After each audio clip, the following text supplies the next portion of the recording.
नमस्कार। कभी सोचा है कि हमारे चारों ओर एक छिपी हुई लेकिन जबरदस्त शक्तिशाली दुनिया है? जी हाँ, ये दुनिया हर उस चीज को चलाती है जिसे हम इस्तेमाल करते हैं। और आज हम विज्ञान के उसी अदृश्य क्षेत्र यानी इलेक्ट्रोकेमिस्ट्री या विद्युत रसायन को समझने की कोशिश करेंगे। तो चलिए एक सवाल से शुरू करते हैं। एक स्मार्टफोन की बैटरी, हमारे दिमाग से शरीर को मिलने वाला कोई सिग्नल और एक लोहे की कील पर लगा हुआ जंग। सोचिए, इन तीनों बिल्कुल अलग अलग चीजों में आखिर क्या चीज कॉमन हो सकती है? और इन सब का जवाब, यकीन मानिए, सिर्फ एक शब्द में छिपा है: विद्युत रसायन। हाँ, ये विज्ञान की वही शाखा है जो इन सभी प्रोसेसेस के दिल में है। तो आखिर ये है क्या? इसे ऐसे समझिए कि विद्युत रसायन एक टू वे स्ट्रीट यानी एक दो तरफा रास्ता है। एक तरफ केमिस्ट्री बिजली पैदा करती है और दूसरी तरफ बिजली केमिस्ट्री को चलाती है। मतलब एक ही सिक्के के दो पहलू। और यही सिंपल सा आइडिया आज की हमारी पूरी बातचीत का बेस है। तो आज हम क्या क्या देखने वाले हैं?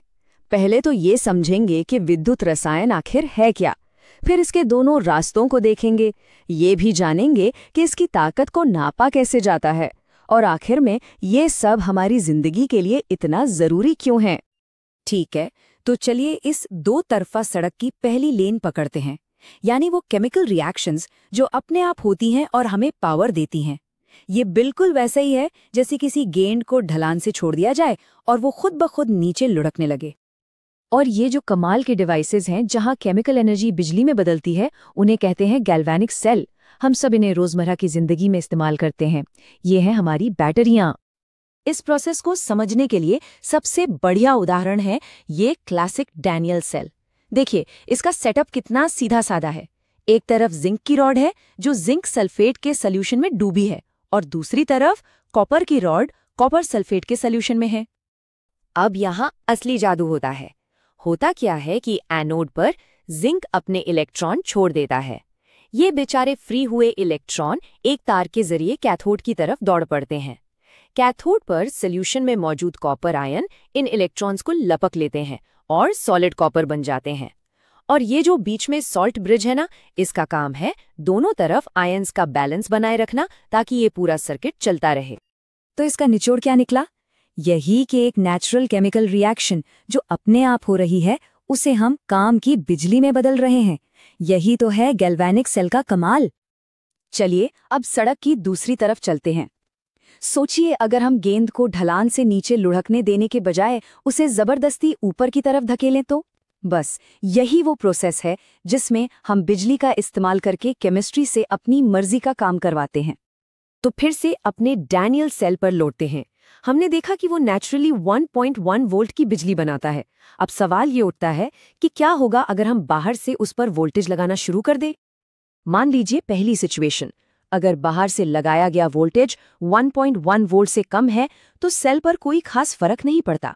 वो अपने पुराने ढर्रे पर ही चलता रहता है। इलेक्ट्रॉन्स जिंक से कॉपर की तरफ ही बहते रहते हैं। लेकिन अगर हम बाहरी वोल्टेज को ठीक 1.1 वोल्ट कर दें तो ये बिल्कुल रस्साकशी जैसा है, जहां दोनों टीमें बराबर जोर लगा रही हैं। सेल की अपनी ताकत और हमारा बाहरी धक्का एक दूसरे को कैंसिल कर देते हैं। नतीजा, रिएक्शन रुक जाता है। कोई करंट नहीं बहता, सब कुछ शांत।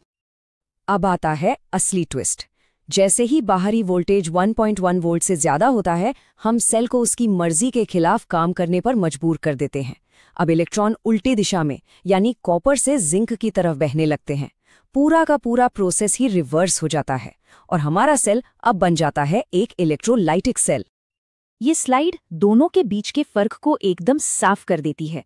गैल्वेनिक सेल में केमिकल एनर्जी बिजली में बदलती है अपने आप, जैसे बैटरी का डिस्चार्ज होना। वहीं इलेक्ट्रोलाइटिक सेल में बिजली का इस्तेमाल करके एक ऐसा केमिकल रिएक्शन करवाया जाता है जो अपने आप नहीं होता, जैसे बैटरी को रिचार्ज करना। अच्छा, ये तो समझ आ गया कि क्या होता है, पर यह कैसे पता चलता है कि कोई रिएक्शन कितनी बिजली बनाएगा या उसे उलटने के लिए कितनी बिजली की जरूरत पड़ेगी? इसके लिए केमिस्ट्री की एक नियम पुस्तिका है जो हमें इन ताकतों को नापने और उनके बारे में भविष्यवाणी करने में मदद करती है। ये सारा खेल इलेक्ट्रोड पोटेंशियल नाम के एक कॉन्सेप्ट पर टिका है। आसान भाषा में कहें तो ये किसी भी एलिमेंट की इलेक्ट्रॉन लेने या देने की भूख का एक नाप है। और किसी भी चीज को नापने के लिए हमें एक 0 पॉइंट चाहिए होता है ना? केमिस्ट्री में वो 0 पॉइंट है स्टैंडर्ड हाइड्रोजन इलेक्ट्रोड, जिसे हम 0 वोल्ट मानकर चलते हैं। और इस 0 पॉइंट के हिसाब से हम बाकी सभी एलिमेंट्स के लिए एक तरह की रैंकिंग या लीग टेबल बना सकते हैं। इसे ही स्टैंडर्ड इलेक्ट्रोड पोटेंशियल की टेबल कहते हैं।